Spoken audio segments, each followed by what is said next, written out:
Oki Lukman sukses turunkan berat badan 20 kg. Sang presenter bagi tips sehat. Presenter Oki Lukman tengah menjadi sorotan lantaran dirinya berhasil menurunkan berat badan hingga 20 kg. Selama 2 tahun, ia rutin menjaga pola makan dan berolahraga pada pagi hari. Dikutip dari YouTube Insert Trans TV, Rabu 6 April 2022, Oki mengaku tidak melakukan olahraga berat.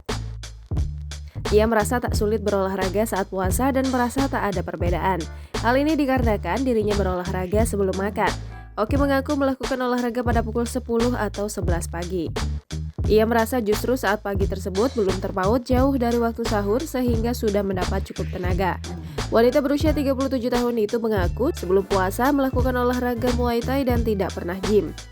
Hal yang dilakukan saat napas terasa sulit adalah dengan mengurangi makan hingga mengonsumsi makanan yang direbus. Upaya tersebut berhasil dijalaninya selama 2 tahun hingga turun 20 kg.